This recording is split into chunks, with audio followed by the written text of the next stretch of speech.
Sir, माननीय योगी जी, लोक सेवा आयोग।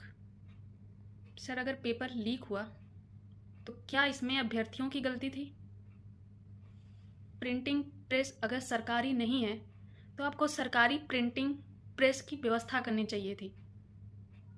अगर 75 जिलों में से सिर्फ 41 जिलों के डीएम ही सक्षम है एग्जाम करवाने के लिए, तो आप लोगों को पहले उन डीएम साहब लोगों से पूछना चाहिए था कि आप एक डीएम होते हुए भी, एक जिले का मालिक होते हुए भी, आप एक एग्जाम नहीं कंडक्ट करवा पा रहे हैं। और डीएम सर, आपको नहीं लगता ये कितने बड़े शर्म की बात है कि हम किसी जिले के डीएम हैं और हमारे जिले में एक एग्जाम कंडक्ट नहीं हो पा रहा है, जिसकी वजह से आज बच्चे रोड पर हैं, पढ़ने के बजाय प्रोटेस्ट कर रहे हैं भूखे प्यासे।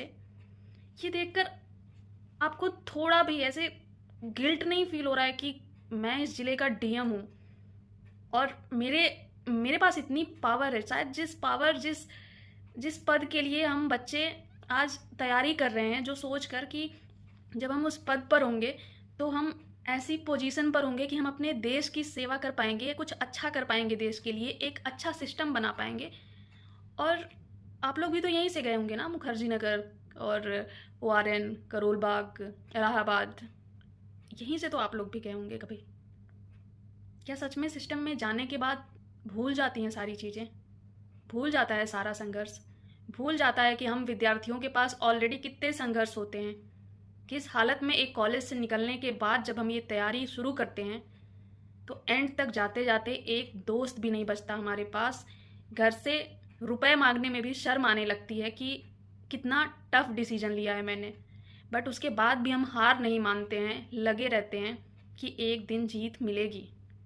और इतने टफ जर्नी में भी एक और टफ डिसीजन, एक और असमंजसता की स्थिति कि हम सक्सेस होंगे कि नहीं होंगे, इस नॉर्मलाइजेशन जैसा लूप होल तैयार कर देना, ये कहाँ का हित है हमारे साथ? ये तो सरासर अन्याय है ना सर।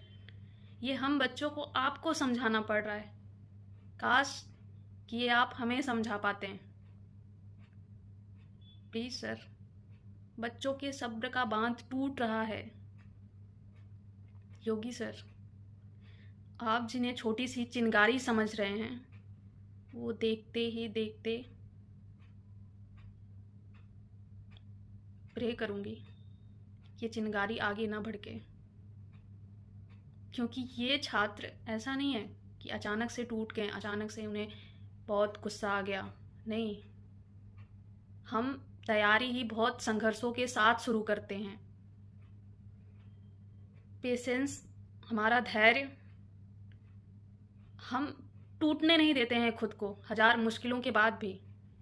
लेकिन बार बार घाव पर चोट, बार बार चोट अगर दिया जाएगा तो कब तक सहेंगे सर? कभी तो सड़क पर आना ही था ना। प्लीज़ सर, अगर गलती आयोग की है, अगर गलती सिस्टम की है, अगर गलती डीएम की है, अगर गलती व्यवस्था की है, तो उसका आरोप, उसका ब्लेम बच्चों के ऊपर मत थोपिए। उस गलती की सज़ा बच्चों को मत दीजिए।